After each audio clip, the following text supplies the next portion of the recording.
Muy buenas noches, damos inicio en la segunda clase de las conferencias jurídicas que son totalmente gratuitas que imparte Bufet Jurídico Rocha.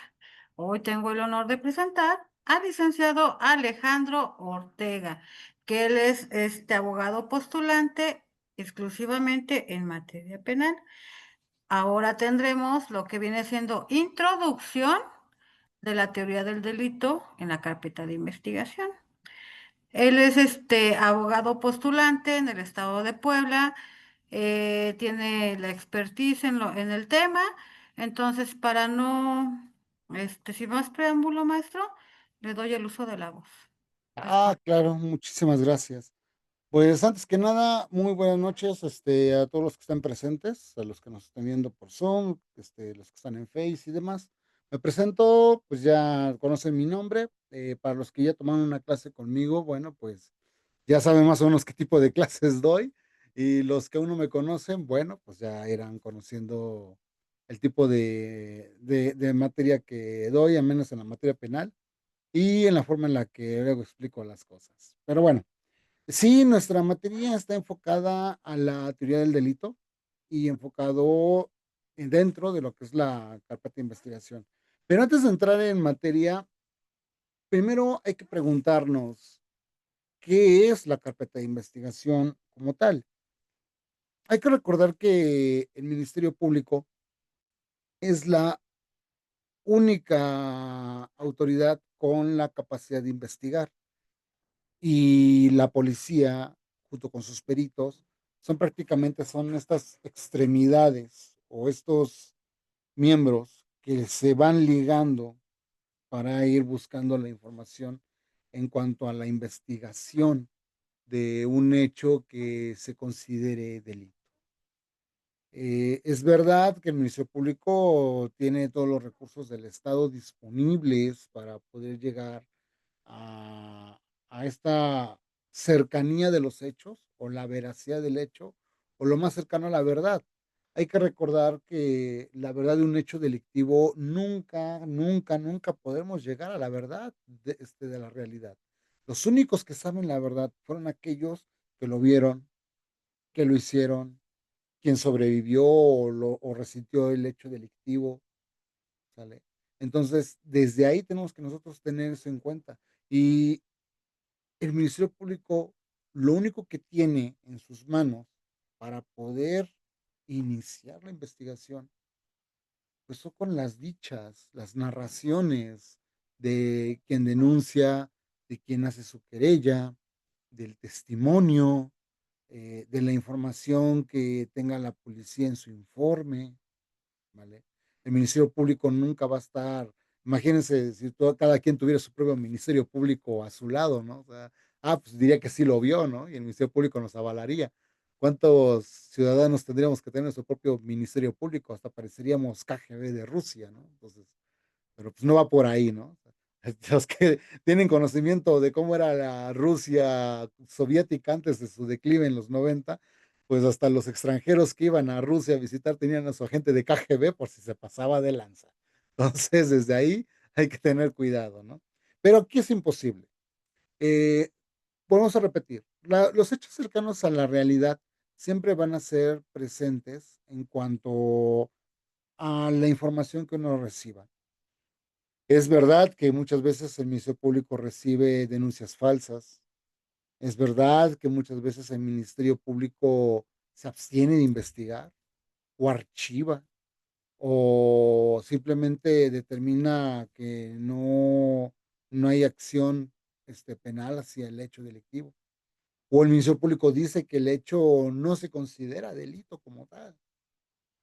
O en el momento del análisis resulta que el hecho supuestamente delictivo resulta que es de exclusión.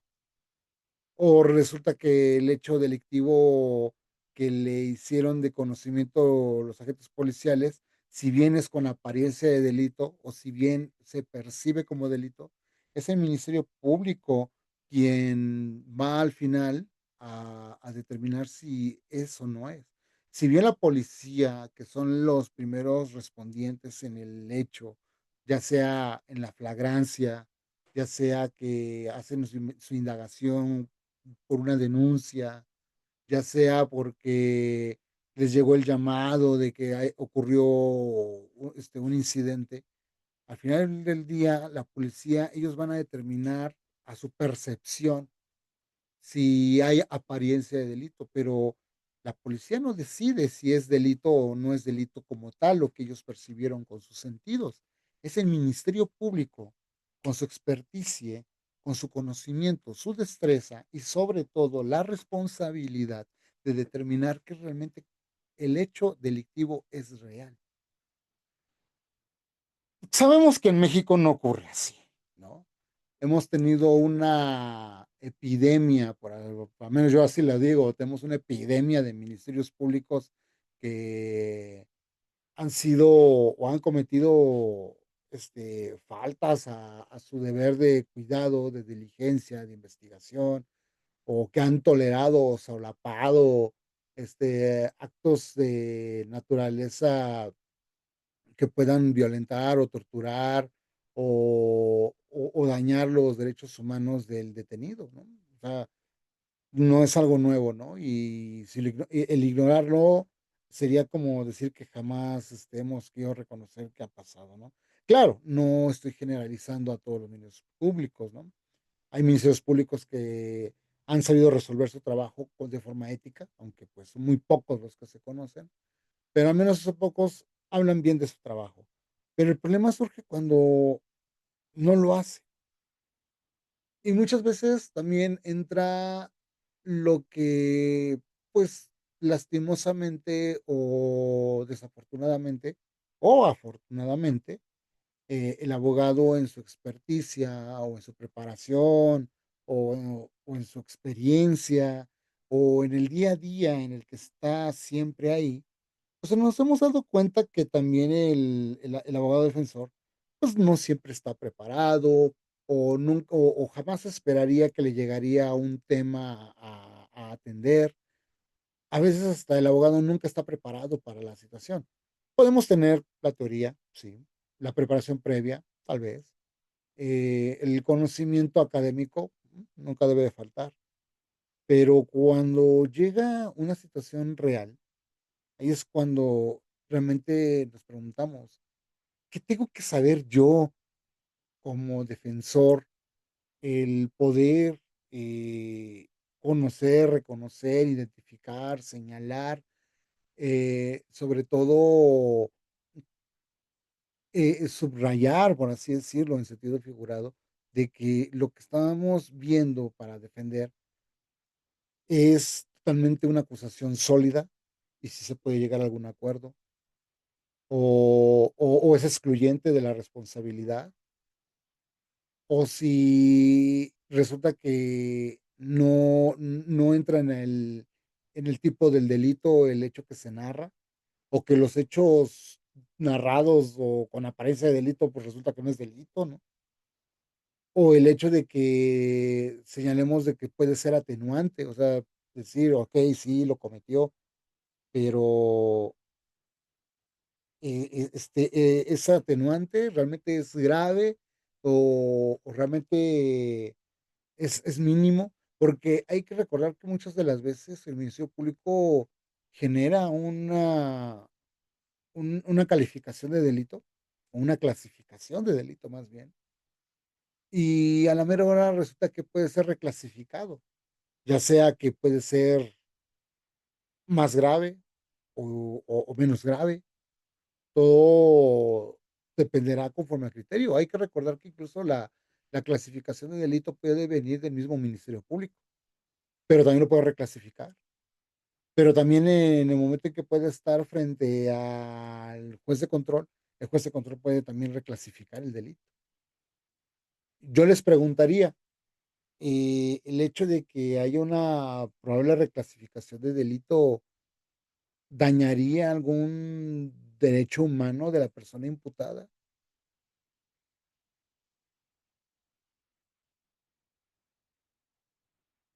Con toda libertad. O sea, si tienen alguna idea, en cuanto a la pregunta, arrójenla, y si la desconocen, no se preocupen, para eso estamos. Para mí no existen Para mí no existen respuestas malas, para mí todas las respuestas son bienvenidas. Maestro Luis Alberto, adelante, compañero. Pero hay un caso famoso, el del youtuber o influencer Fofo, en donde se pretendía que se le reclasificara el delito de feminicidio a creo que fue agresiones. No sé si nos pudiera comentar sobre ese caso al respecto. Me tocó un tema muy, muy, muy, muy bueno y muy complejo. Y muy mediático. Sí, muy mediático, muy, muy bombardeado. El caso del Fofo Márquez es un tema que sí reventó bastante. Maestro, recuerde que Dígame, se están grabando en redes sociales. ¿sí? Volvemos a repetir que el tema del Fofo Márquez fue un tema que reventó bastante en todos los medios y en todas las situaciones de nuestra vida diaria en el término jurídico, porque hablamos de que a ojos vistos, pues muchos dicen, no, pues es que fue agresión, otros dicen que intento de tentativa de feminicidio. Hay muchos factores que podrían decirse, ¿no? Al menos yo considero, al menos así yo lo he visto, que entra en la calidad de tentativa de feminicidio, no tanto por las agresiones del fofo hacia a la víctima, sino más bien en las condiciones en las que el fofo agredió a la víctima en el entorno donde fue agredida. Porque si bien la agresión, las lesiones que causó el fofo hacia esta pobre mujer, independientemente de eso, consideremos y observando así casi casi como ingeniero en sistemas, ver fotograma por fotograma el video que vimos. Y si bien uno se pone a observar, la mujer al momento en que caía al suelo, pudo haber corrido el riesgo de que un carro pasara a golpearla y probablemente causarle una lesión fatal, probablemente. Si se dan cuenta, en el momento que cayó, casi pasa un carro cerca de ahí. El que va conduciendo, pues no determina que están agrediendo a alguien, ¿no? Simplemente ve, caray, ¿no? O sea, yo voy en mi onda, ¿no? Voy en mi, voy manejando y solamente vi que una persona golpea a otra y pasó cerca de mi carro, ¿no? Imagínense si yo hubiera o alguien está, uno de ustedes está conduciendo, ve la situación, pero por andar viendo el señalamiento de tránsito, por estar viendo que no se cruce a alguien, por estar atendiendo a quien viene de copiloto, lo que ustedes quieran, ustedes están en otra onda, no están ustedes a la expectativa de que pase algo. Y de repente oyen un golpe a su carro y dices, ah, caray, ¿qué pasó, no? Y te sales y resulta que estás viendo a la pobre mujer golpeada con un carro. Digo, no pasó, pero pónganse la idea de que hubiera pasado. Y esto pasó porque a alguien se le ocurre agredir a la pobre mujer, golpearla, tirarla al piso a punta de golpes. Y si, digamos, sin querer queriendo, pues al pegarle cayó al piso y el carro apareció y le pegó y prácticamente le hubiera acabado la vida. Afortunadamente no fue así, pero entendamos la situación del entorno del riesgo. Independientemente si Fofo era su intención más allá de solo lastimarla, independientemente de eso, hablamos del entorno. Es, cómo les explicaría? Imagínense que ustedes están en un escenario de Mortal Kombat y si alguien le lanza un gancho hacia arriba y cae a la punta de picos, es obvio que va a pasar un riesgo. Si no te elimina el enemigo, te elimina el entorno. Entonces, a esto es a lo que me refiero.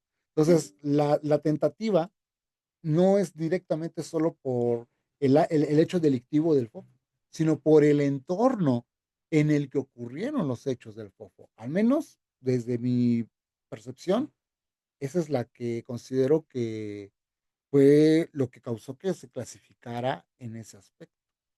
Que claro, se buscaba la reclasificación de que nada más fueran lesiones y demás, pero pues sabemos que la hipótesis del maestro Rauda, pues si bien, perdón, del doctor Rauda, corrijo, era la adecuada, pero pues claro, ¿no? La familia pues no comprende esta parte, ¿no? No comprende esta ciencia en la que uno trabaja, no comprende que ese tipo de situaciones no nada más es ocurrió porque ocurrió y es así porque sí, ¿no?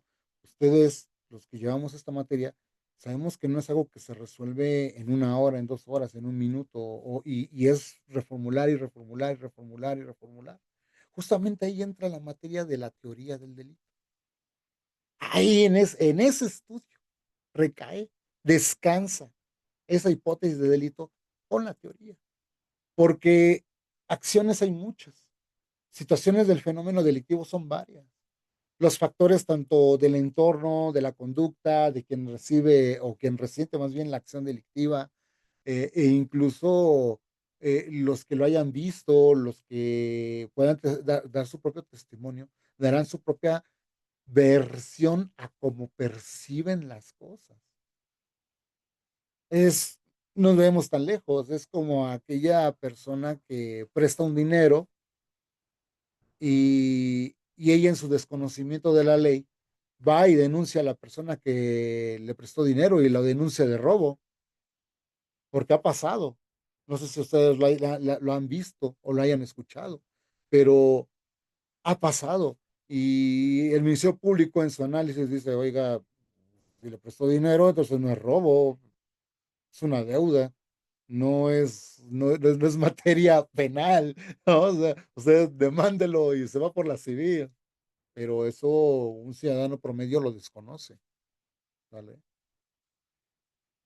Nosotros, regresando a este ejercicio de la teoría, como en el caso del FOFO, la hipótesis, ¿no? Al menos la que se conoce o a la que yo me quedé, ¿no? Porque le dejé dar el seguimiento. Al menos la que yo me quedé cuando le dieron la clasificación de tentativa de feminicidio fue debido, no tocaron el tema del entorno, pero sí el tema de la hazaña en la que se le dirigió hacia la señora Márquez. Y claro, pues a ojos vistos del video, la manera en la que se presenta, y luego agreguemos el contrapeso o sea, a ojos o lentes de la jueza, pues prácticamente es claro que era una línea de cizaña. Uno podrá decir, no, pues es que no era la intención lastimarla. Bueno, ok, digamos que no era tu intención, pero el hecho marca algo distinto. ¿Cómo borramos eso? ¿No? Es como decir, ¿cómo pretendes que te crea, ¿no?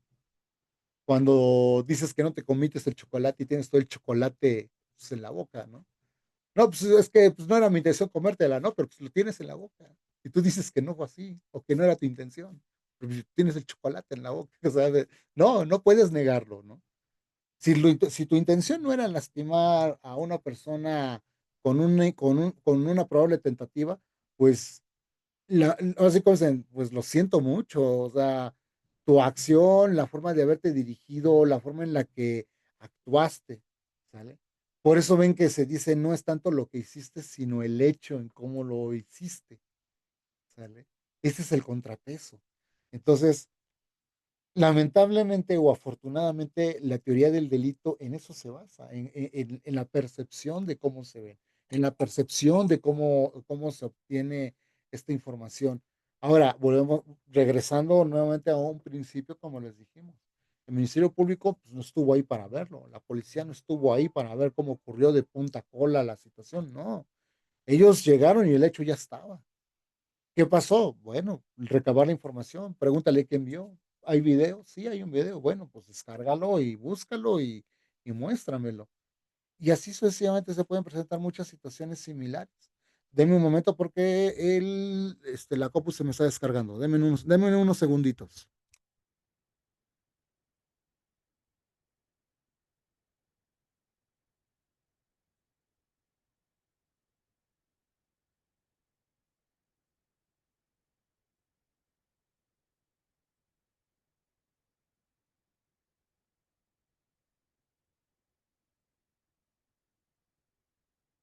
Listo, ya está. ¿Me tardé? No, no mucho, ¿verdad? Disculpen. Lo que pasa es que empecé con poca pila y no me había percatado. Ok, entonces, como les comentaba, entonces desde ahí recae este tipo de observaciones del Ministerio Público. No sé si esto aclara un poquito más la duda, este compañero maestro Luis. No, sí, excelente, maestro. Excelente, muchas gracias. No, no hay de qué. Y justamente a eso vamos. Fíjense, hay que conocer desde la perspectiva qué piensa el Ministerio Público.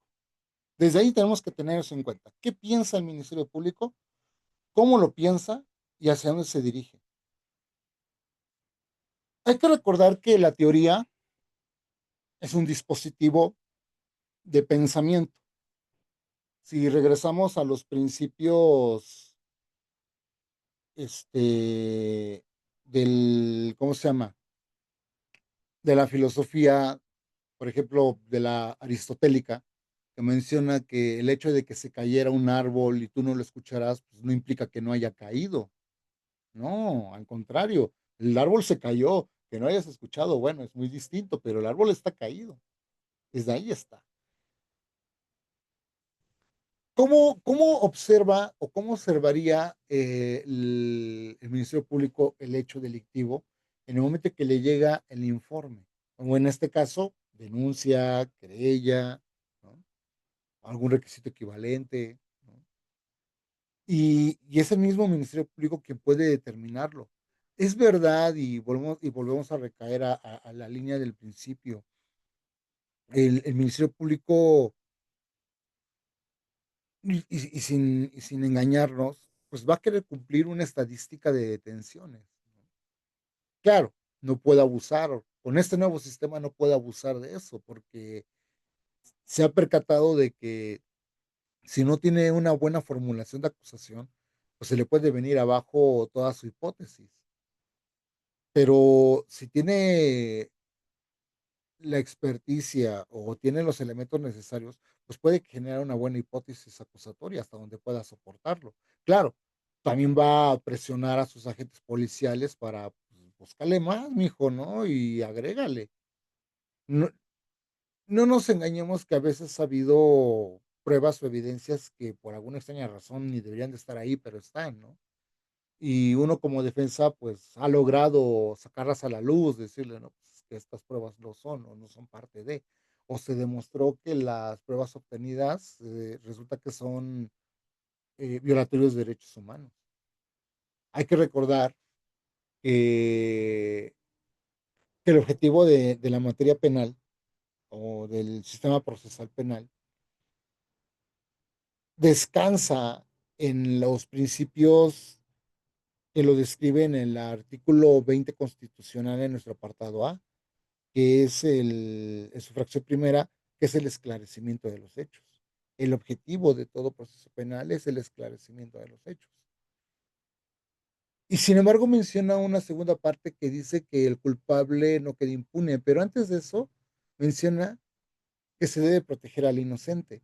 Yo les pregunto, y sé que saben la respuesta, pero veamos quién la tiene presente, y si no, bueno, la van a aprender el día de hoy. Y los que ya lo saben, pues ya la tienen regalada.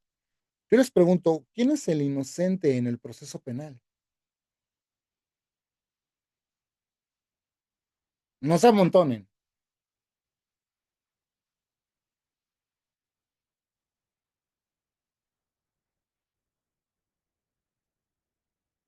No, ni idea. No, no saben quién es el inocente en el proceso penal. Inocente hasta que se demuestre lo contrario, pues es el que acusan, Es correcto, licenciada Angélica. hasta que Eh, se pruebe lo contrario. es correcto. El imputado, en el momento que es imputado y es investigado por un delito, va a tener esa investidura. Pero sí, solo sí, sí, solo sí. En el proceso penal se demuestra que el imputado no es el responsable de los hechos narrados considerados de delito, entonces a partir de ese momento se convierte en un inocente. Y por tanto, el Estado o el Estado de Derecho debe proteger al inocente. Se le ha reconocido la inocencia.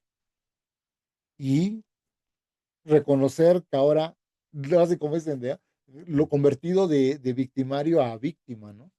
Porque se reconoce que no fue así. Y a muchas de las veces también ha pasado en que la víctima, ¿no? La víctima resulta ser el verdadero victimario, quien utilizó la maquinaria del sistema penal para generar acusaciones. Tal famoso caso como el de Miranda de Wallace, ¿no? Que movió a la maquinaria penal del Estado para generar culpables y que al final nunca se pudo demostrar la responsabilidad de las personas señaladas de la situación. Y al contrario, salieron más hipótesis distintas donde se generaba la duda y la veracidad de los hechos por los cuales mencionaban que realmente el hijo pues nunca fue este, finado en este caso, ¿no? O que lo hayan matado, nunca pasó. O ahorita apenas está saliendo la hipótesis se me olvidó el nombre de este jugador de fútbol, que es de Guadalajara, que fue acusado de haber abusado de su hijastra, pero resulta que en realidad fue denunciado para sacarlo del tablero de juego, porque resulta que en realidad la denuncia fue hecha para que él evitara cobrar un préstamo económico que le hicieron al cuñado de su expareja. Al menos esa es la nueva hipótesis. Y se supone que está en proceso de demostrarse que en realidad fue por ese caso. Y si se demuestra, entonces significa que el jugador va a ser demostrado como inocente a futuro. ¿Cuándo? Bueno, conforme a la duración del proceso. Y nuevamente recaemos a esta otra vez a la teoría del delito, regresando de nuevo al principio. La teoría del delito es un dispositivo de razonamiento. Si bien, y es verdad que no todo lo que se ve en la teoría del delito está previsto en los códigos penales, pero sí está la descripción de cómo son los actores dentro de los hechos delictivos. El autor directo, el autor indirecto, el que participa, el que no, el que omitió, el que no, el que actuó con dolo. Un tocayo, a ver, adelante Alejandro, tocayo, adelante, ¿qué pasó? ¿Qué tal, maestro? Buenas noches. Muy buenas noches. Regresando al tema de la señora Miranda de Wallace, tampoco encontraron el cuerpo de su hijo, ¿verdad? No, nunca hubo un cuerpo. O sea, Ok, hasta eso es importante tenerlo presente. Incluso el periodista Ricardo Rafael señaló que lo único cercano a un probable cuerpo, fue una gota de sangre encontrada en un baño. Pero increíblemente el hecho no concuerda porque dicen que ocurrieron a ciertas horas. Y un testigo que hasta resulta ser cuestionable, porque el único testigo era un niño, ¿no? O sea, y que el niño estaba a las 3 de la mañana a esa hora, que hace un niño a esa hora por ahí, ¿no? Y que según las declaraciones fueron a un Walmart a comprar una motosierra a las 3 de la mañana también. ¿Dónde hay un Walmart de 24 horas? Porque yo no conozco ninguno, ¿no? O sea, de entrada. Pero digo, en la absurdez, porque eso, fíjate compañero, y eso es muy cierto, en la absurdez de la narración de los hechos, es algo que hoy en día el Ministerio Público ya no tiene este peso. ¿Por qué? ¿Alguien sabe por qué? Porque hoy en día estas informaciones tan absurdas que antes había en las declaraciones ya no tienen el peso de ahora. ¿Alguien sabe por qué, compañeros?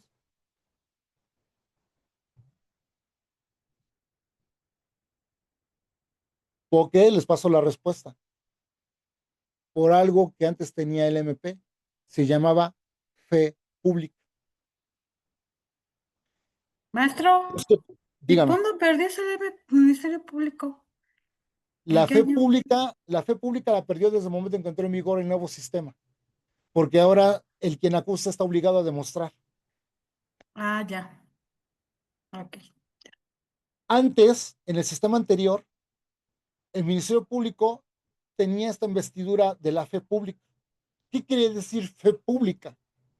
Pues que todo lo que dijera el Ministerio Público tenía razón de ser real, porque la fe pública era investir al ministerio de un testigo de honor. Si en una declaración de un ministerio público de aquel entonces Sí, y digo, va a sonar burdo lo que voy a decir, pero literal así era.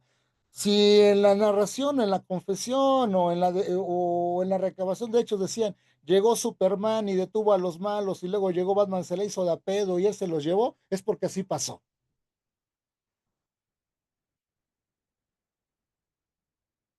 Para los que conocieron el sistema anterior, díganme si no era así. ¿Por qué? Porque era la investidura del Ministerio Público, era su verdad única. Y pues lamentablemente el peso del Ministerio Público siempre fue así. Por eso era que podían sacarle las confesiones a los detenidos como quisieran y a como se les diera la gana, porque al final de cuentas, si no tenían pruebas físicas, pues con la confesión era más que suficiente para el Ministerio Público para demostrar el hecho delictivo. No había otra forma, ¿sale? Y si tenía pruebas obtenidas, bueno, pues ya con eso alimentaban o reforzaban su acusación. Pero literal, era la vestidura del Ministerio Público del momento. Claro, ahora con el nuevo sistema, como le comentaba la compañera Angélica, el Ministerio Público pierde por completo la investidura de fe pública y ahora es el encargado de esclarecer los hechos. Sí, y el Ministerio Público tiene el deber de investigar, esclarecer y demostrar.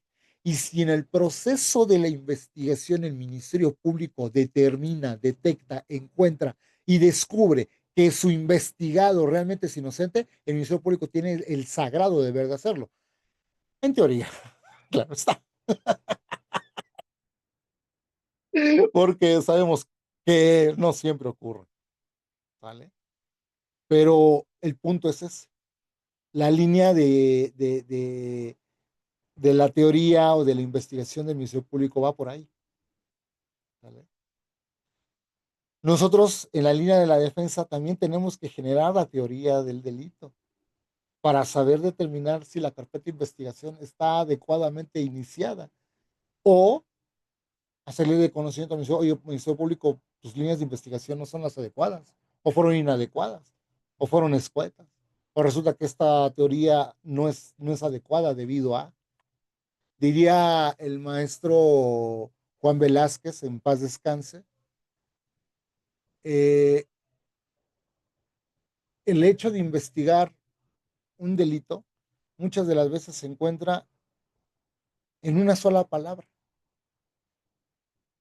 en una sola palabra que uno tiene que detectarla como abogado en un expediente de 5,000 hojas, 3,000 hojas, por poner un ejemplo, en casos muy suavecitos, ¿no? También nosotros tenemos que tener nuestra propia teoría del hecho. El Ministerio Público tiene una teoría, que es el hecho ocurrió así. Pero resulta que también la víctima tiene su propia versión, porque hay veces en las que hasta el asesor jurídico con su propia víctima tiene su propia versión distinta a la del Ministerio Público y a veces no coadyuvan, a veces, ¿no? O a veces sí. O incluso a veces el asesor jurídico es quien aporta las pruebas para determinar la veracidad del probable hecho delictivo. Perdón, disculpen el mal uso de la palabra. Nosotros también tenemos que generar a veces esa teoría, si es necesario. El doctor Rauda, él menciona que en sus ejercicios, digo, en su experiencia, también es válido, porque también, ¿por qué no? El doctor Rauda mencionaba que existe solo una teoría de un hecho delictivo, y esa teoría es la del Ministerio Público, la del hecho como tal. De cómo me lo acusan, pasémonos en esa línea y vamos a ver qué tan veraz o qué tan cierto es el hecho que se está narrando. O hay otros que generan una tercera teoría como defensa. Los hechos no ocurrieron así. Y generamos nuestros testigos, nuestra forma de investigar, se proponen líneas de investigación, se proponen otras vías de investigación para esclarecer los hechos. Es verdad que el abogado puede hacer su propia investigación o solicitar una investigación más exhaustiva con recursos del Estado. Claro, a solicitud y hacerle de conocimiento de qué o el por qué necesita hacer esta investigación, ya sea para obtener documentos, ya sea para obtener alguna información basada en la misma, en la investigación misma, nunca impertinente, ¿no? Entonces, desde ahí también tenemos que trabajar. La línea de la teoría del delito, muchas de las veces tenemos que tener en cuenta, como hemos mencionado, reconocer si la conducta o que es la acción o la omisión, que es parte de la conducta, es perteneciente al hecho delictivo. Hay que saber si la conducta, válgame la redundancia, se ajusta a lo descrito en la ley penal, que es prácticamente la tipicidad. Y, y teniendo estas dos, ver si el resultado es que sea contraria al hecho del derecho, ¿no? O en el derecho mismo, que hablamos de la antijuricidad, lo que la ley no tolera, ¿no? En este caso, es contrario a la ley. Y encontrar la probable responsabilidad o responsabilidad como tal al hecho y al individuo o individuos, ¿no? Hay que tomar en cuenta que el hecho delictivo tiene que tener un primer eslabón que acabamos de mencionar. ¿Alguien me puede reiterar cuál es ese primer eslabón para determinar si existe o no existe un hecho delictivo? ¿Sería la conducta? Correcto, compañero, es cierto. Perfecto. Buena memoria. La conducta es el primer eslabón, el primer encadenador. Con vamos a iniciar a entender si el hecho narrado o el hecho que probablemente constituido de delito, lo va a hacer y de ser así, va a dar inicio a líneas de investigación para poder ya sea solidificarlo, esclarecerlo y así poder determinar si es, no es y por qué. ¿Sale? Si determina de su línea de investigación que el hecho delictivo sí es como tal delito, ya tienes una bronca a partir de ahí, ¿no? Ah, pero resulta que fue excluyente, resulta que fue legítima defensa o, o resulta que estaba sonámbulo y ocurrió la situación, o fue un estado de necesidad, o resulta que actuaste protegiendo un bien jurídico mayor. Entonces el Ministerio Público va a mencionar, pues, si bien la descripción está ahí, pero resulta que no recae en delito debido a, ¿no? Entonces, por lo tanto, pues, tenemos que sacarlo, ¿no? Descartar. Y por lo tanto, pues no puedo darle seguimiento o acción penal o una investigación exhaustiva, pues toda vez que, ¿no? Por poner el ejemplo. O resulta que también tenemos el sentido de que tenemos, no sé, una fuerza irresistible, ¿no? Digamos, no tenía yo la capacidad para poder hacerlo, no sé nadar y alguien se ahogó y debido a que yo no sé nadar, pues no pude salvarlo. Oiga, pero tú eres el único que puedes haberlo salvado. Sí, pero pues no sabía nadar, ¿cómo lo hacemos? Era inevitable.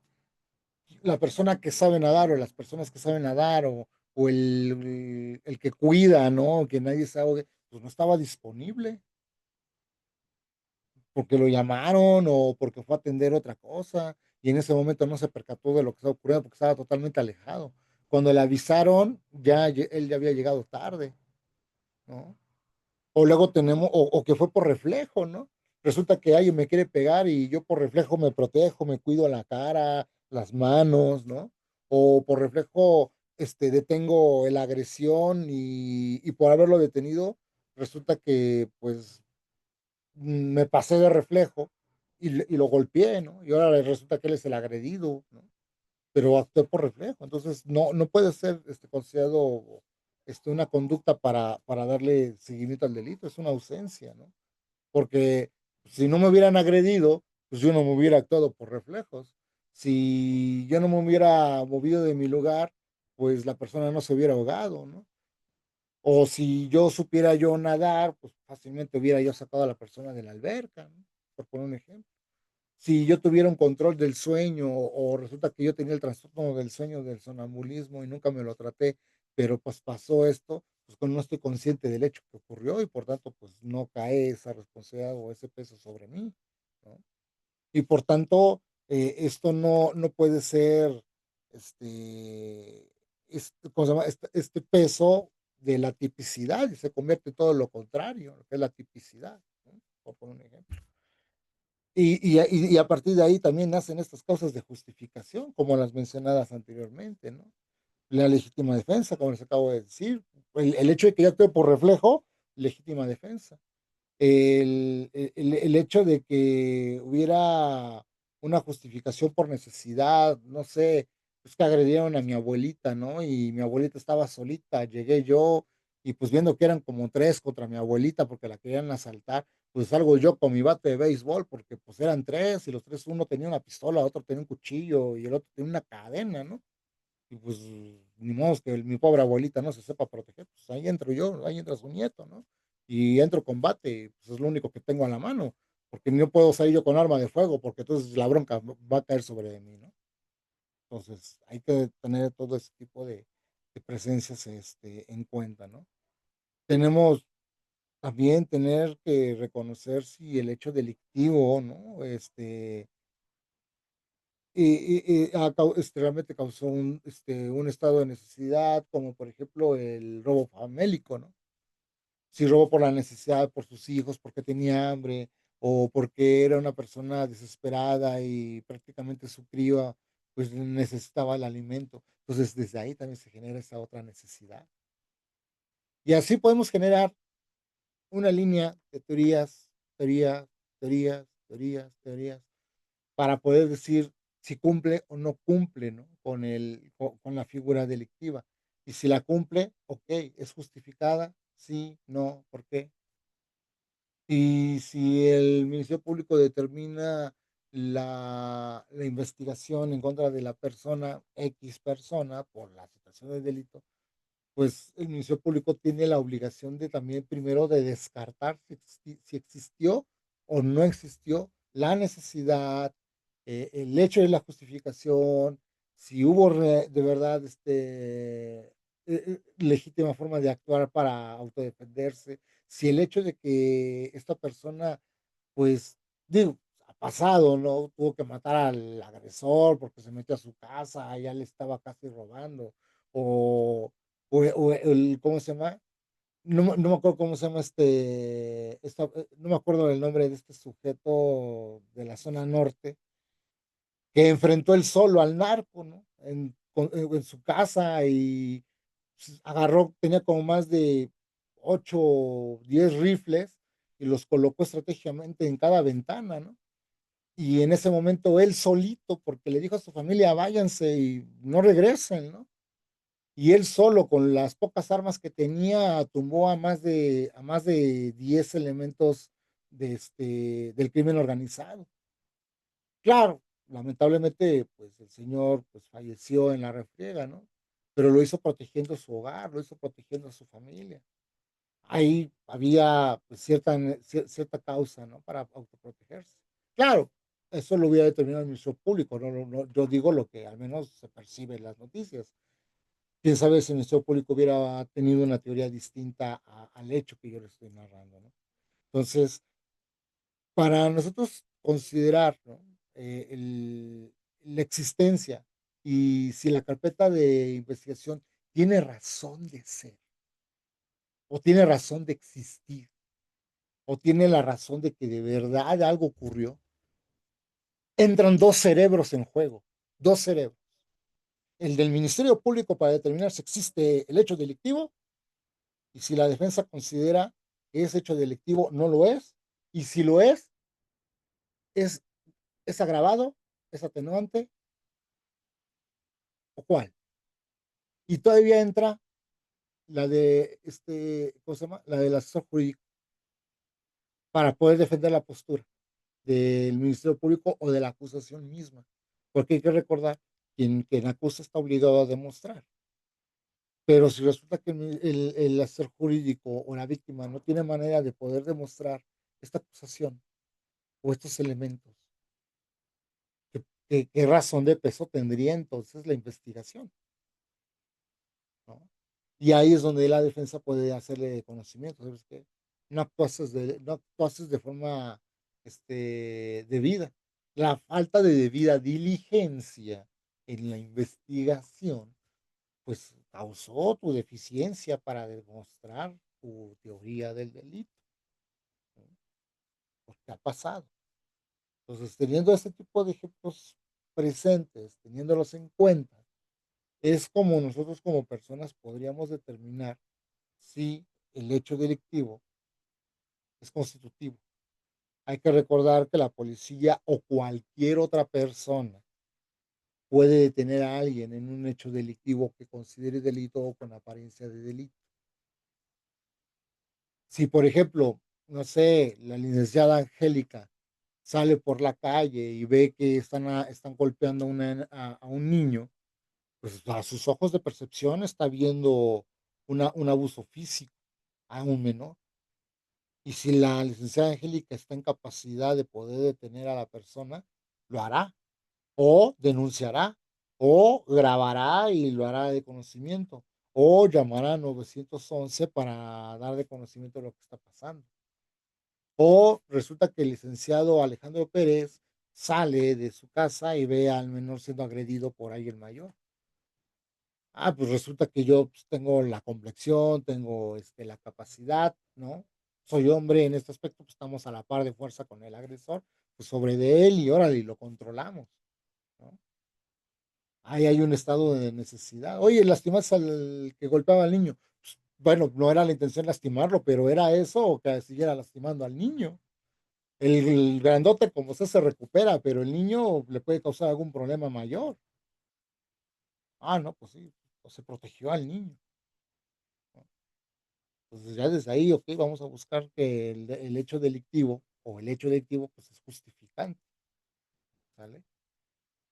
Y así podemos ver un mil de líneas que pueden generarse para conocer si la carpeta de investigación es la adecuada y que realmente el Ministerio Público tiene las herramientas suficientes, idóneas y correctas para su buen ejercer de servidor público para con la sociedad y así poder determinar si el hecho delictivo tiene razón de darle la acción penal, dar el no ejercicio, abstenerse de investigar o el de archivar.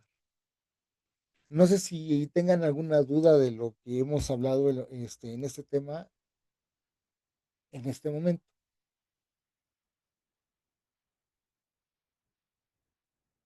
Sin miedo. Aquí nadie reprueba, conmigo nadie reprueba, es una garantía. Aquí conmigo nadie saca 5, nadie reprueba. Todos pasan.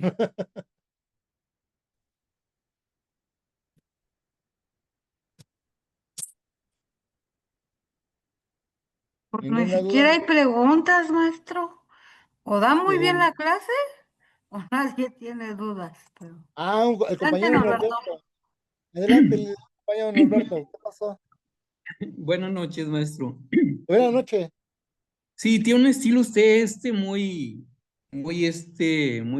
ad hoc, ¿no? Para explicar, sí, la teoría del delito. Maestro, Dígame. y cuando se presentan los delitos complejos, ¿sí?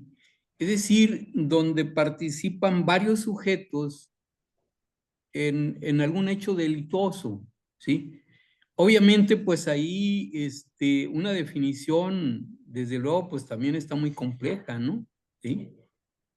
Lo que usted está manejando ahí está bien claro, efectivamente, cuando hay urgente necesidad, cuando hay un excluyente de responsabilidad, ¿no? Todo es entendible. Pero ahora, un escenario donde existe, pues, esos delitos complejos. ¿Es cuánto, maestro? Gracias, un saludo para todos, para la administradora Ok, y todo. adelante. Pues miren, cuando se trata de delitos complejos, al menos, de lo que yo al menos he logrado entender a través del tiempo, lo primero que, bueno, al menos lo que a mí una vez me enseñaron era lo que una de mis maestras le llamó la teoría de separar las frutas y las manzanas. Me decía, a ver, ¿cuántos participaron en el delito? Era lo primero que decía, ¿no? Veamos por jerarquía, según el papel que cada uno desempeñó. La pregunta del millón, y esto es algo que, y esto es una realidad, porque hasta eso llegué a verlo. Maestro, Dígame, dígame, maestro, perdón que le adelante. interrumpa. Piense bien esa pregunta del millón porque va a ser parte de la dinámica para que se ganen un acceso a su gratuito al curso, al taller que tengo con usted. Reformule bien la pregunta y que sea para modo experto, nivel expertos. Porque me imagino que aquí hay expertos. Ignacio García, tú no participas porque acabas de salir de un taller, de un curso. Entonces, sí, yo les dije en el grupo, conéctense porque va a haber una dinámica. Mejor esa pregunta reformúlela bien y quien sea de aquí que se gane el acceso, voy a dejar mi número telefónico si no están en mi grupo y le corro traslado que el ganador entrará al taller que voy a tener con usted, que es precisamente derivado de esta charla de hoy. Es cuanto. Claro que sí. Bueno, como les comentaba, a mí me dijeron, velo por jerarquías, ¿no? Primero ve qué hacía uno conforme a otro, ¿no? Lo primero que hay que reconocer, o al menos es lo que yo entendí de primera mano, es quién los acusa y de qué manera están siendo acusados. Porque hay que recordar que cuando se trata de varias personas que son detenidas, muchas de las veces la gran cadena o el eslabón con el que conectan el acusar a uno tras otro es porque el primer detenido pone el dedo de los demás. Entonces, de ahí luego muchas veces se han agarrado. El que entre detenidos se señalan, cuando la realidad es que nadie debe ser obligado a autoculparse. El hecho de que yo diga, sí, es que también mi compañero fulano, que es mi vecino, también me apoyó.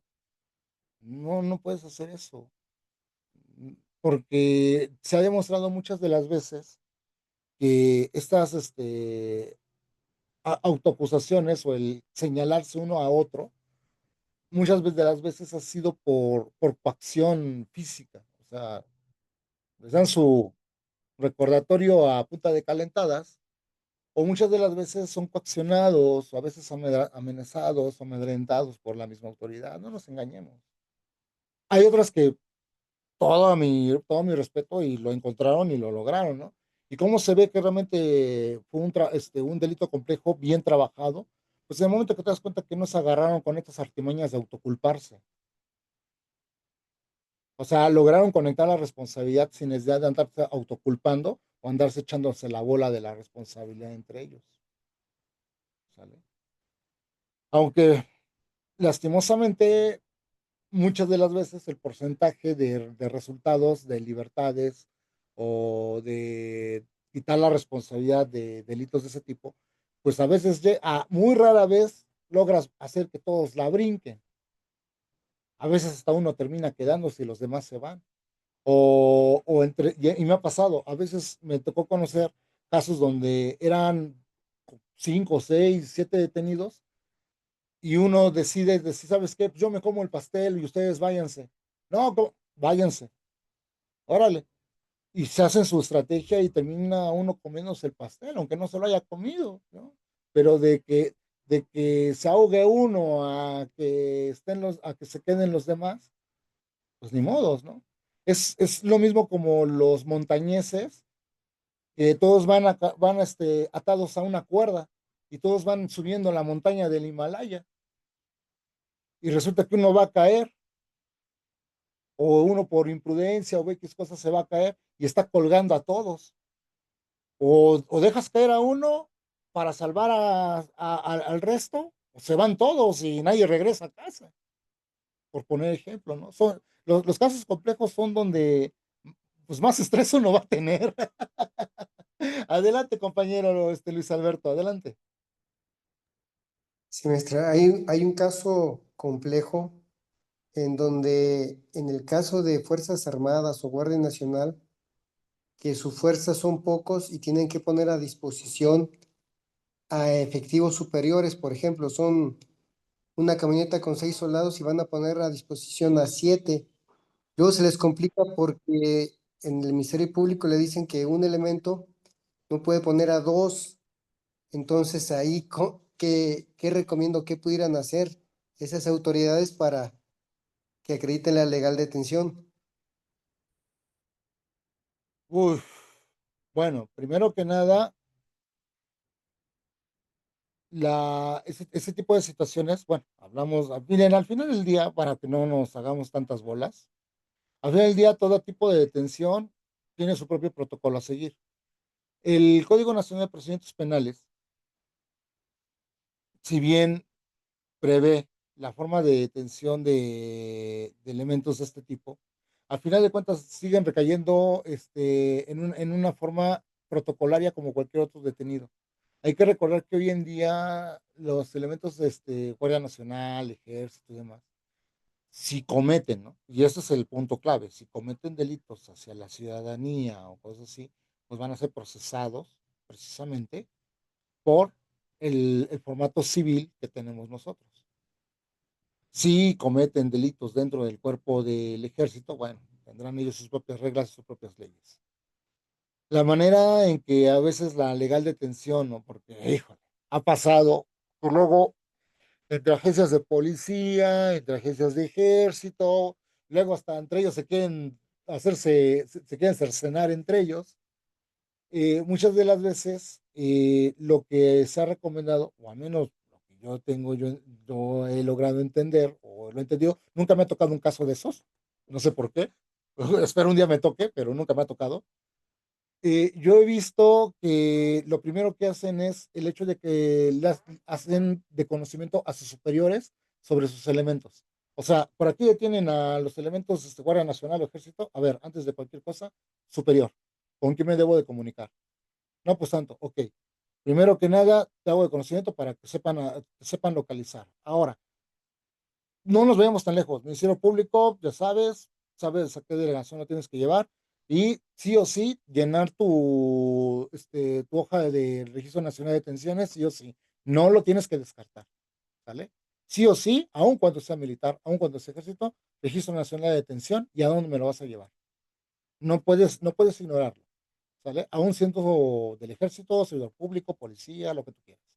Porque al final de cuentas estamos hablando de una persona detenida. No hay una excepción.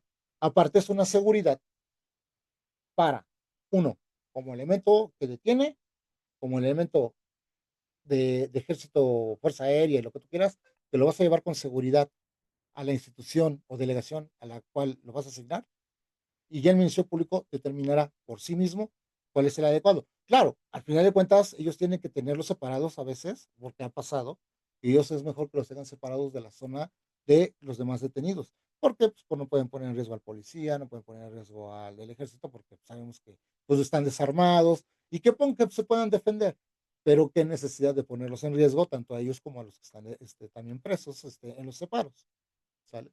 Entonces, el protocolo al menos de lo que yo tengo entendido, siempre ha sido el mismo. Te soy honesto, no me ha tocado un caso de esos, por suerte o por desafortunado. Vivo en un lugar muy pequeño, no he visto ese tipo de fenómenos, pero de los que yo he visto o he tenido noticia, así se ha procedido. No sé si eso esclarezca tu duda, compañero. Más El bien a lo que me caso, refiero, perdón, más bien a lo que me refiero es cuando esas autoridades tienen la necesidad de detener a más personas de los que ellos son cuando andan trabajando. ¿Te refieres a que, digamos, si son 5 y detienes a 10? Algo así. He visto casos muy, Uf, ¿no? Quiere el Ministerio Público que un elemento por cada detenido, no se ajustan y luego, digo, te comento, ¿no? Ha habido casos en donde mandan traer otros que no tienen conocimiento del hecho y dicen que sí, aunque resulta que no, para que quede uno por cada uno. No sé si me di a entender. sí, o sea, quieren como que generar una cadena de custodia del detenido por cada elemento está activo. Así es, maestro. Ah, caray. Híjole, no me ha tocado de eso, ¿eh, compañero? Lamento no poder darte una respuesta en ese aspecto. No me ha tocado. He escuchado, pero nunca los he visto en acción, cómo se las arreglen ahí. Lamentablemente te desconozco ahí. Te quedo mal ahí, compañero. No te voy a mentir. Sí, es un buen tema de análisis, maestro. Lo Sí, vamos a... lo voy a estudiar, ¿eh? Porque mira, qué buena onda que me lo preguntes. Mira, hasta de los compañeros yo aprendo. Eso me gusta. Gracias por darme este tip. Lo vamos a resolver. Que si no. Compañero Norberto, adelante. Sí, maestro, bueno, estamos hablando ahí ya de la autoría, ¿no? Sí, o la Ujú. coautoría. Eh, sobre el dominio funcional del hecho, pues, ¿y qué responsabilidad hay en esa comisión delictiva? Lo que está manejando el compañero ahí es la comisión de un delito atendiendo una orden de algún jerárquico, ¿no? En el caso precisamente de los cuerpos policíacos, del ejército, ¿no? Bueno, pues ahí se tendría que ver eso, aunque ese hecho, ¿sí? Vinculando el dolo con la voluntad, definitivamente no se exime de responsabilidad, ¿no? Claro, Pero nunca. en la vida real encontramos esos casos, ¿sí? Donde se le comisiona aquel elemento partiendo de un protocolo y bueno, la acción resulta efectivamente en un hecho que la ley señala como delito, pues sí. Entonces, también eso se maneja pues en la vida cotidiana, ¿no? Me parece pues que son temas de mucha valía en la que pues los abogados que se dedican al ramo penal deben de tener un conocimiento para precisamente enfrentarse con la fiscalía y obtener algún beneficio para su representado, ¿no? ¿Sí? Es Lo que viene correcto. siendo en la teoría del delito y en la parte procesalista también, ¿no? Me parece pues que es un tema de mucho interés para todos nosotros, maestros. Gracias. No, al contrario, compañero, qué bueno que mencionas. Pues así, yo siempre lo he dicho, yo no tengo la verdad absoluta y hasta luego le he dicho a la licenciada Angélica, creo que aprendo más de lo que me preguntan que de lo que yo explico, porque diría uno, eso ya me la sé, dime otra cosa que no sepa. Ah, bueno, pues a ver, no sé, échame la pregunta y vemos qué onda. Yo siempre he dicho eso. Gracias, Norberto. No, a usted, maestro, gracias. Tocayo, adelante, Tocayo, dime. Adelante, tiene el ¿Qué micrófono. tal? Yo quiero aportar algo. Adelante. Les quiero comentar, pocos me conocen, yo fui policía preventivo en la Ciudad de México. Uh, guarda, no dijimos nada, licenciada, apague esto, por favor. No, adelante, adelante. Entonces, tocante al tema del compañero de que como dos personas, y bueno, era yo patrullero, entonces detecto un vehículo con reporte de robo, en el cual iban cuatro personas atrás y dos adelante. Éramos nada más mi compañero y yo. Entonces le dije, para esto traía yo mi laptop y le ingreso, intuyo que por las placas del vehículo tenía reporte de robos. Lo Ay, caray. checamos y efectivamente tenía reporte y los paro. Entonces, el compañero le dije únicamente, saque el arma larga, que te escuche, que le cortas y te paras sobre la banqueta para intimidarlos. Y yo bajé uno por uno, primero al conductor, después al copiloto, después a uno por uno de los que iban atrás. Y entonces únicamente ya fue cuando le dieron el reporte a la base para que me mandaran una unidad más para que se trasladaran al resto de los detenidos, a dos más, a tres detenidos y se llevaran el vehículo.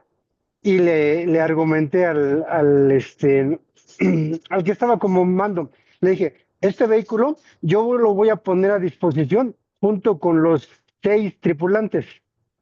Entonces, mi compañero y yo únicamente hicimos esa puesta a disposición.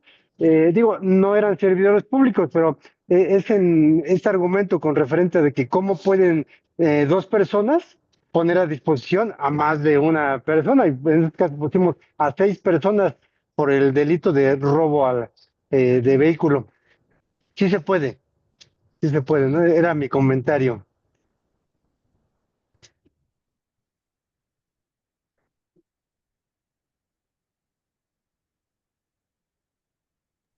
Está fallando el micrófono del maestro. Sí, ahí está.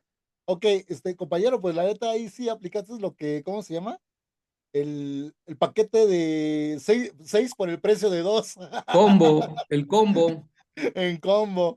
No, y todavía aparte un auto. No, fíjate, Este se ganó un auto. ahí se ganaron un auto. No, fíjate, he escuchado anecdotarios de algunos elementos policiales que sí, o sea, por eso es que menciono, es muy complejo, nunca me ha tocado, pero de lo que yo tengo entendido, muchas de las veces es que si el número de probables sospechosos o probables número de detenidos supera el número de agentes policiales o de seguridad pública, ellos tienen el protocolo de uno por uno, los van controlando y los van teniendo quietecitos, ¿no? Y a ver, quédate ahí y voy por el otro, y a ver, salte, ¿no? Así hasta que tengan toda la situación controlada. Sí, he escuchado temas así, pero vaya, es la primera vez que escucho uno viniendo de alguien que fue elemento y servidor público. Chido, compañero? Muy chingón, la neta. Sí, como esas varias. Pero bueno, era por Ya me comentar. imagino. Adelante, compañero Norberto.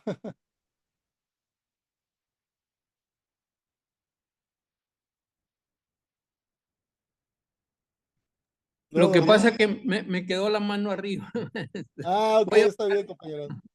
Está bien. Pues bueno, pues como podrán ver, todo este tipo de detalles, claro, los vamos a ir conociendo más a fondo, más, ¿cómo dice la palabra? Más rebuscado, ¿no? Muy rebuscado, para poder conocer cuáles son al menos las teorías del delito más conocidas, ¿no? O las que normalmente se han puesto a través del tiempo. Hay que tener en cuenta que hoy en día tenemos la escuela finalista, que es la que prácticamente la que ahorita tenemos muy presente, sobre la teoría del delito de Welsel, donde habla precisamente de las cuestiones de las voluntades del individuo, que luego vino a la colectiva con Luther Jacobs, pero normalmente hay que recordar que las primeras pautas de una conducta siempre va a ser la voluntad de uno mismo, ¿no? O sea, hay que tener siempre eso presente. Yo no puedo hacer algo si primero no lo tengo en mente para hacerlo.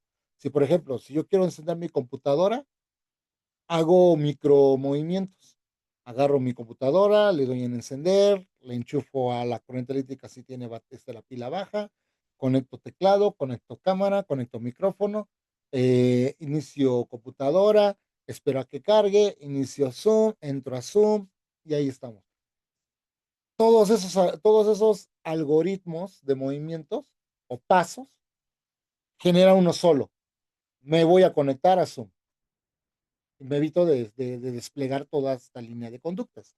Entonces, desde ahí hay que tener esto en cuenta. La conducta es prácticamente la voluntad de uno externándolo.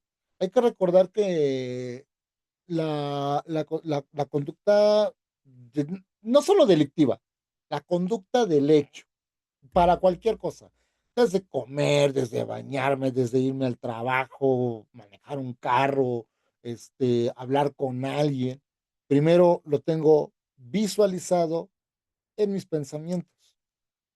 Una vez que lo haya analizado, si es correcto o esté ya como tal, voy y lo hago. Hoy en día hemos vivido o hemos desarrollado un instinto de que ya las cosas ya no solamente ya no las pensamos, las hacemos instintivamente. Me voy a bañar, pues ya sé que es instintivo, hago todas las cosas, ¿no?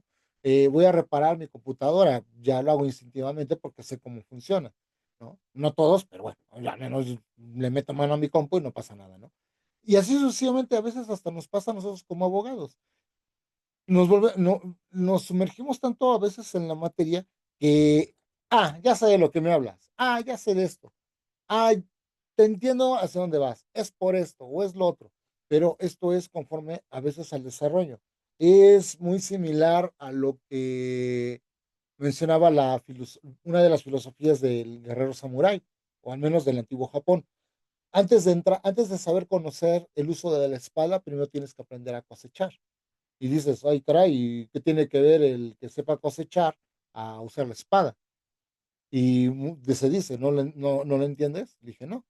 Bueno, ¿cómo puedes usar una espada que quita la vida si primero no sabes crear vida? El cosechar es crear vida. Saber estar consciente del entorno en el que te desarrollas.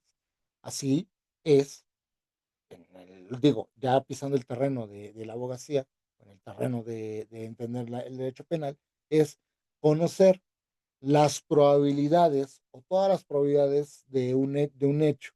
Hay que recordar que el delito es tan antiguo como el tiempo mismo y las acciones del delito no han cambiado casi nada. Todo sigue siendo a través del ánimo, a través de la voluntad y otras veces por la inconsciencia, la imprudencia y la falta de preparación, educación o, perdón, la forma en la que nos queremos conducir al mundo. Claramente, como se mencionó por parte de este compañero del maestro, se me dio el nombre, perdón, ahorita digo el nombre, del maestro Luis Alberto, como lo había mencionado. Una de las líneas de nuestra conducta es la voluntad motriz de mi propia sensación corpórea, la manera en la que reluzco mi propio ser a la realidad. Porque hay que recordar que existen dos tipos de pensamiento.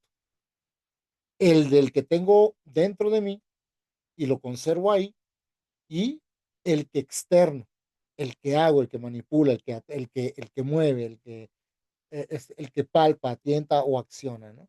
Si yo quiero matar a alguien, primero visualizo qué es lo que quiero hacer. Ya lo entendí, voy por lo que tenga, un arma, machete, cuchillo, charpe, piedra, lo que encuentre, ¿no? Un espantasuegras también es válido, ¿no? Voy y me la balanzo a la persona y si se muere con el espantasuegras, pues ya la brinqué porque no hay un delito por espantasuegras, ¿no? Entonces, cosas así. Pero es saber conocer hacia dónde dirigimos nuestro estado de voluntad. Y justamente es el trabajo del Ministerio Público, conocer y determinar si el hecho delictivo con el ánimo, ¿no? Del individuo que está investigando fue por la voluntad, por la necesidad, por autoproteger, por proteger o por el hecho de que hay algo más grande que solamente la propia integridad o la del individuo que está atentando, por la cual uno actúa. O por intereses personales, oscuros y por llenar una ambición propia, también actúo. Y también eso me obliga a romper prácticamente la ley, generando así pues, el delito, ¿no? Entonces, el delito así como yo soy de la idea burda, ¿no? Y yo creo que todo el mundo lo entiende, que el delito doloso es aquel que haces porque pues, te pasas de lanza y quieres pasarte de lanza, ¿no? Y el delito culposo es por andar en la baba, ¿no? Por andar de güey, por no fijarte, por no darte cuenta, ¿sale? Y luego está otro dolo, el de sabiendo cómo iba a pasar y aún así dejas que suceda, ¿no? Entonces, son varias formas en las que tenemos que considerar en la que se desarrolla una conducta. El hacer o el no hacer, el tener conocimiento de lo que va a pasar y aún así dejamos que suceda. O sabiendo que puede ocurrir, no las jugamos, ¿no? O sabiendo que lo que voy a hacer va a traer una consecuencia, bueno, pues ni modo, no la comemos, ¿no? Por así decirlo. O sabiendo de que lo que voy a hacer probablemente pasa a traer a alguien que no debería, pero va a estar ahí al lado, pues ni modos, ¿no? La orden se cumple, ¿no? Diría el delincuente, ¿no? Entonces, son cosas de este tipo que pueden desarrollarse a través de la teoría del delito y que vamos a ir viendo precisamente en las futuras clases que vamos a ir teniendo en este próximo 10 de octubre. Ahora sí, la versión completa, la versión del director sin censura y que podremos ir desarrollando poco a poco. Vamos a ver ejemplos, la manera en la que tenemos que estudiarlo, la manera en la como yo lo he estudiado y en la manera en la que al menos yo la he entendido. Pero como siempre lo he dicho, la maestra Angélica lo sabe, si alguien más tiene una ilustración que nos pueda reforzar este conocimiento que tenemos, por favor, es bienvenido, porque para eso estamos, todos estamos para aprender, hasta yo aprendo, ¿no? Todos los días. Entonces, espero que se animen a conectarse a esta clase que vamos a tener muy pronto. La pregunta, maestro, porque aquí están pendientes de que quieren entrar. Es un acceso gratis al taller del maestro Alejandro, así que eche su pregunta. Ay, como ya me voy. No. Una pregunta para nivel expertos. Aquí hay expertos, entonces. Ah, ya hice el señalamiento que alguien no entraba. Porque Ok, acaba de salir de un curso, entonces pues hay que darle chance a más colegas o estudiantes ok, a que puedan acceder. Es cuanto. ok. Vamos a hacer la pregunta con un ejemplo. La licenciada Angélica está enferma. ¿De qué? No sé, pero está gravemente enferma.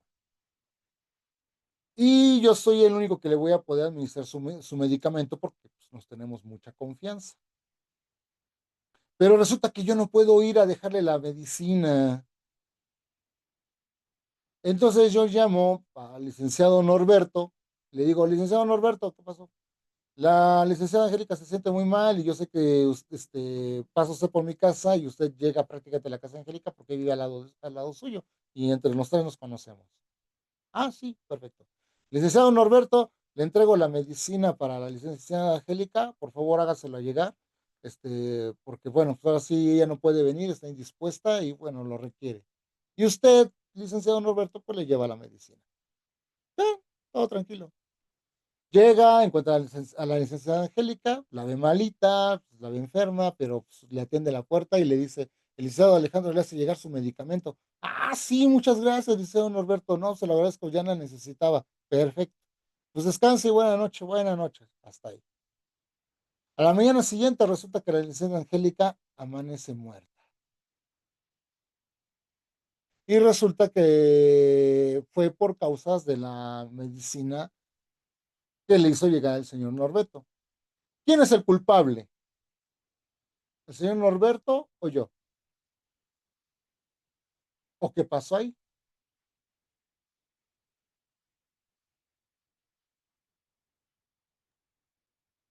Tendríamos que acreditar ahí el dolo, maestro, ¿no? Como ya se dijo, pues el dolo es Ujú. la conducta antijurídica, ¿no? Culpable, punible. Claro, Sí, ¿qué grado el problema, efectivamente?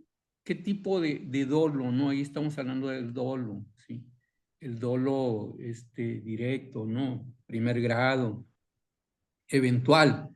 En el caso de un servidor que usted lo menciona, yo no incurro ahí en algún delito, ¿no? ¿Sí? Incluso si usted es médico, usted tiene ahí la condición de garante, ¿sí? ujú, Ahí la responsabilidad le recae a usted, ¿eh? Por esa omisión que cometió, ¿no? digamos que va Esa es por mi ahí. apreciación. Ok, pero digamos que usted recibió la medicina y usted se la hizo entregar. ¿No tenía usted la obligación de revisar la medicina antes de hacérsela entregar? ¿O es por la confianza que tanto nos tenemos que pues, no Sí, ocupamos necesitar? definitivamente, yo lo conozco a usted, no un supuesto, ¿verdad? Y usted es el galeno, usted es el médico. Yo no tengo por qué revisar el contenido de la medicina, ¿no? ¿Sí? Entonces, es un caso también, ¿no? Y me parece pues que es objeto de análisis. Ahí tendríamos que acreditar el dolo, ¿sí? Y ahí se presentan muchas cosas, ¿sí? El dolo directo, el dolo eventual. y sobre todo tendríamos que ver ¿cómo se llama? El error de tipo y una serie de cuestiones, pues, que decantan en la teoría del delito, maestro, sí. Yo le preguntaría, ¿sería un error de tipo de qué tipo?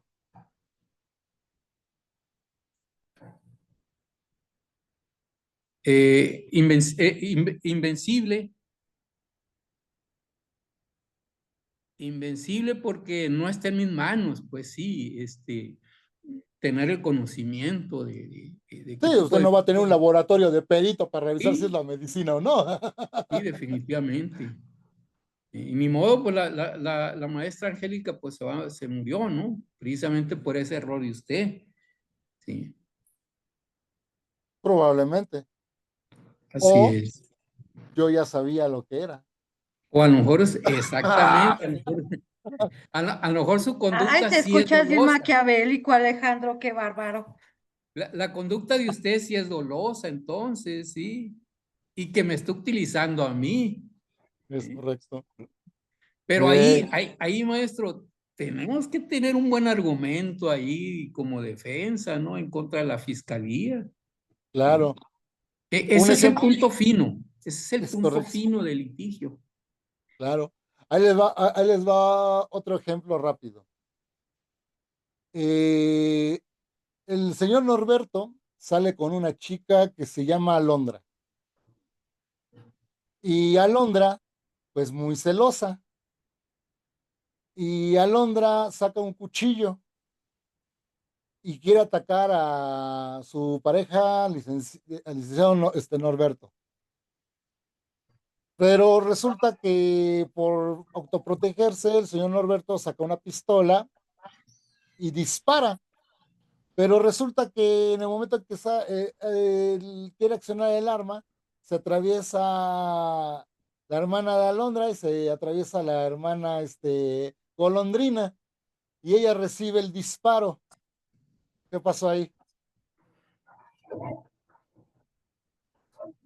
Sería una, ¿cómo se le llama ahí el tipo, ¿no? Sería previsible, ¿no? Podría considerarse previsible o tal vez incluso hasta inevitable, porque Inevitable. incluso error en el golpe hay que estudiarlo, porque la intención era autoprotegerme de la hermana con el cuchillo, pero yo disparo y quiero Hay matar un a mi efecto novia. colateral. Es correcto, ¿sale? Sabiendo que podría ocurrir, pero pues no nunca lo consideré, no me imaginé que la hermana se fuera a atravesar, ¿no? Cosas así. O sea, pueden ocurrir muchos efectos. Y ese tipo de ejemplos los vamos a ir viendo en nuestra clase de la teoría del delito. Oiga, Dígame. maestro, y haciendo un poquito extensivo ese ejemplo, ¿no? ¿Y qué tal si efectivamente le disparo yo a la muchacha con la pistola y ella está armada con el cuchillo? ¿Puedo alegar ahí una defensa ilegítima? ¿Sí? Puede ser un Eh, excluyente. digamos que se podría pelear, pero va a haber un problema por la proporcionalidad, La proporcionalidad, efectivamente, sí. porque una persona tenía un arma blanca y usted tenía un arma de fuego. Y si usted ya Hay, tenía acreditada la destreza del uso del arma, hay desproporción. hay Entonces una probablemente, desproporción. entonces es probable que la exclusión del delito pueda que no exista. Es correcto. ¿Vale? Lamentablemente, en México, la legítima defensa tiene muchos matices grises, lamentablemente, ¿no? O sea, no se ha logrado tener esta, este establecimiento para poder dar reconocimiento y determinar que en realidad puede haber la legítima defensa. Por ejemplo, en Monterrey, pues ya sabemos que está la legítima defensa en su grado letal, pero no nada más así a lo gratis, no es nada más fregarme al sujeto solo por fregármelo, ¿no? Hay estipulaciones, ¿no? Por ejemplo, en el estado de Puebla, las exclusiones de delito ay, son tan extrañas, pero al mismo tiempo se trata de precisar cómo es que ocurre. Y el problema es justamente la proporcionalidad en la que se ejecuta el acto para poder considerarse que es exclusión de delito. Y es algo que hasta la fecha hoy en día en nuestra nación pues ha sido compleja. No es como en Gringolandia, que la legítima defensa comienza desde el momento en que ves que están entrando a tu casa y tú puedes salir con una AK-47 y lo puedes hacer papilla y no pasa nada, si se demuestra la legítima defensa de que entra a tu propiedad. Pero acá no puedes defenderte tan fácilmente, ¿sale? Y cuando se logra, bueno, hay una que otra suerte, pero imagínense, de entrada, hacerse de un arma como civil en México es complejo y a veces hasta cuesta más de lo que uno debería, ¿no? A veces dices, apenas penas alcanzo para pagar la tenencia del carro y que voy a andar teniendo arma de fuego, ¿no? O apenas puedo pagar la renta de la casa que voy a andar teniendo arma de fuego. O apenas a duras penas puedo mantenerme a mí solo y que voy a andar gastando en un arma de fuego, por poner ejemplos, ¿no? Y todavía aparte pagar el curso, porque no nada más es tener el arma, primero es el curso y el curso es caro. Entonces, desde ahí tenemos muchos problemas y esos matices, ¿no? De entrada. Y si tenemos un arma ilegal y con esa nos queremos autodefender, a veces hasta la bronca nos va a salir peor, porque digo, bueno, ok, te defendiste, hasta ahí estamos bien, pero ¿qué onda con el arma, no? Entonces, tenemos muchas jaladeras de greñas en cuanto a determinar las exclusiones del delito, lamentablemente o Maestro Alejandro, afortunadamente. Dígame. ya vimos que Norberto salió vencedor a las dos preguntas que hizo. Norberto, dejé mi número de... Mándame un WhatsApp, porque tú eres el ganador de esta dinámica, por favor. Gracias, maestra. Gracias, le agradezco mucho y Acceso gratuito con materiales y grabaciones incluidos. Ay, Entonces, Alejandro, te corro traslado que el licenciado se va a integrar en tu próximo bienvenido. curso de manera gratuita. Adelante, gracias, adelante. gracias. Sí, ahí en su número, ahí en el grupo, maestra, le envío ahí mis datos. Perdón. ¿En cuál grupo estás? Pues ya ni sé, maestra. Yo dejé mi grupo de WhatsApp, checa ¿cómo se llama el chat de Zoom? Y métete a ese, por favor. Ok, gracias. Sí, voy a buscarlo. Gracias, maestra. O mándame mensaje, ya dejé mi número. Como bien saben, este Bufet Jurídico Rocha tiene dinámicas para aquellos que se esfuerzan, sean Ujú. estudiantes, sean recién egresados y sean postulantes. Hoy le tocó al licenciado Norberto Soto entrar de manera gratuita al taller Teoría del Delito en la carpeta de investigación. Entonces, las inscripciones están abiertas. Cualquier, les dejé mi numerito para que, por si, bueno, si están interesados, me lo hagan saber. Maestro, ¿algo que quiera aportar más? Sí, come frutas y verduras. No, no es cierto. Ay, maestro. No, miren, yo como siempre lo he dicho y lo comento a todos los que están en estas clases, a menos de mi parte, yo siempre lo he dicho y lo diré el resto de vida que yo tenga. Nadie, cuando digo nadie es que nadie, tiene una verdad absoluta. Yo, yo lo que comparto en estas clases es, pues, a través de mi poca, mucha experiencia o nula experiencia, ni siquiera yo lo sé, ¿sale? Hay gente, yo siempre he dicho, hay gente que sabe más que yo, ¿sale? Incluso yo aprendo más de aquellos que me hacen preguntas, porque yo siempre he dicho, yo nunca sé qué me van a preguntar, jamás voy a saber qué me van a preguntar. Y si bien tal vez debería yo estar preparado, no siempre va a ser así, siempre va a haber alguien que me agarre en curva, o nos agarren en curva, o no nos vemos tan lejos. En un caso concreto que llevemos como defensores, siempre va a haber un caso en que nos agarren de curva y no sabemos en ese momento cómo solucionarlo. Y ahí es donde digo, bueno, ¿y quién sabe de quién lo escuché, de quién lo comentó, de dónde vino? A saber investigar, ¿no? Ahí es donde entra como a lo que yo le llamo, activamos el modo ratón de biblioteca y a buscarle, ¿no? Y a ver qué podemos encontrar. Pero sí, al final del día, lo que yo siempre he dicho es que de lo mucho o poco que yo logre aportar, yo considero y quiero considerar que de algo aprenden de mí y yo aprendo también de ustedes. Y la comunidad de abogados, yo siempre lo he dicho, yo creo que se lo he dicho a la licenciada Angélica, es que como abogados hemos estado, pues, en primera, muy estigmatizados. Digo, hay razón para por qué somos estigmatizados, pero también hemos sido una comunidad, en cierta manera, que a veces considero que nos separamos mucho. Tal vez porque unos llevan una materia tal, otros dominan otro tipo de materia, y muchas de las veces hasta parece que nos estamos agarrando de las greñas de quién es más chido y quién no. Y yo siempre he considerado que nadie es mejor que nadie. Solamente hemos tenido la fortuna de poder tener la experiencia para poder conocer lo que nos llega en manos.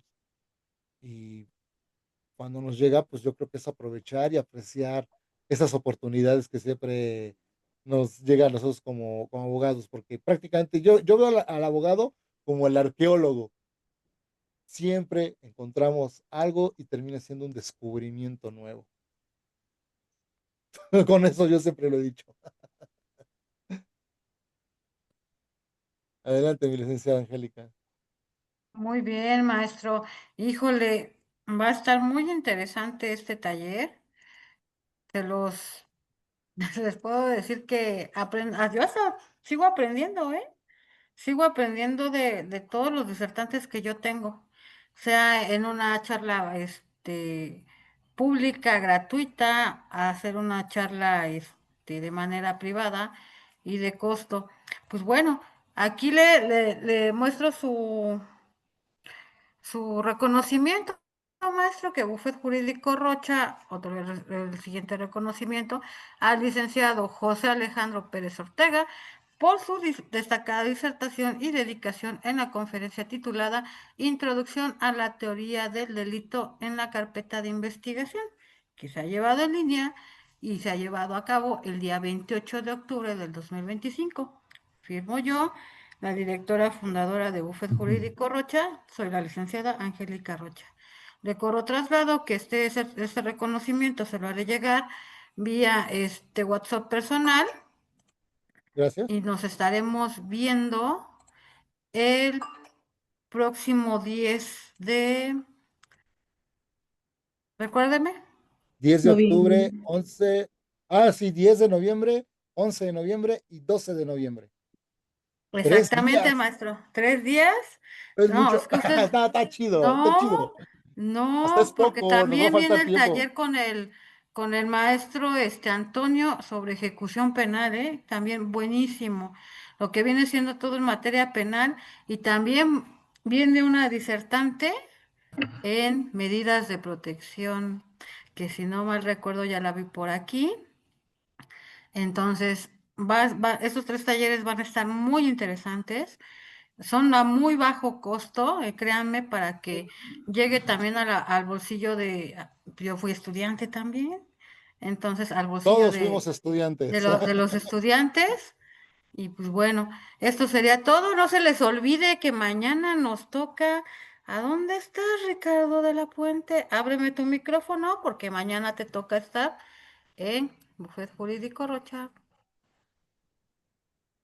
Creo que ni se Ricardo. conectó. Sí, es que ahí está desde un inicio. Ay, qué buena onda. Ricardo. Sí, va a estar Ricardo de la Puente el día que de mañana. Y de hecho, él es como usted, maestro. Él también tiene trunca la ingeniería. Wow. Y No, mañana nos va a tocar. No se vayan, no se vayan. no, aquí Déjenme sigo. darles el título de mañana porque también va a estar muy interesante, ¿eh? Un momentito, no se vayan, no se vayan, no se vayan. No se vayan, no se No, no me vayan. voy. No me voy. Aquí me quedo. Aquí estoy. Aquí estoy. De aquí no me muevo. Pues vamos a tener en conferencia al licenciado Ricardo de la Puente con el tema Protección de dispositivos móviles de aplicaciones fraudulentas. Ah, Va a ser mañana la conferencia que vamos a tener en Buffet Jurídico Rocha, que es totalmente gratuita. Entonces mañana los esperamos porque esto también nos compete a los abogados, ¿eh? Tener la protección en el celular. Creo que no puede abrir su micrófono licenciado Ricardo, pero pues ya me está escuchando. Así que no se lo pierdan mañana, a lo mejor y nos da unos muy buenos tips para cómo poder ¿cómo se llama? Cómo poder proteger nuestro celular. Ah, claro, la ciberseguridad siempre tiene que estar a la orden del día. No, pues con usted aprendimos mucho, en verdad. El maestro Alejandro, aquí está Teresita. ¿Dónde andas, Teresita? No creo que ya se Ahí salió. está Teresa, la estoy viendo en la cámara. Está Ábreme saludando y tu levantando la mano. micrófono, Teresita, y dile a los colegas que aprendiste.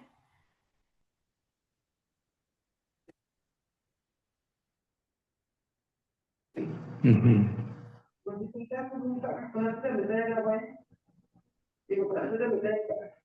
¿Tienes apagado tu micrófono, Teresita?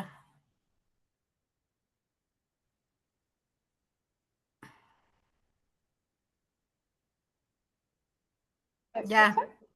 ya. Hola, buenas noches. Oh, sí, aprendimos, ay, ya no me acuerdo, pero, pero sí, sí tengo en mi máquina. Ah, instalé el buscador Brave,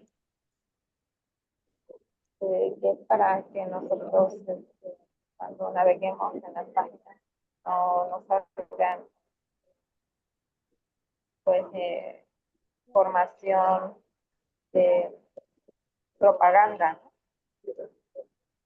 Ya también a manejar los comandos, que por cierto los tengo como protector de mi pantalla de Word, también a proteger nuestra vista en el continuo, pues por el trabajo, que no nos dañe la vista, poner la pantalla en negro, eh, a conocer nuestra PC, eh, la configuración, a conocer nuestra herramienta de trabajo.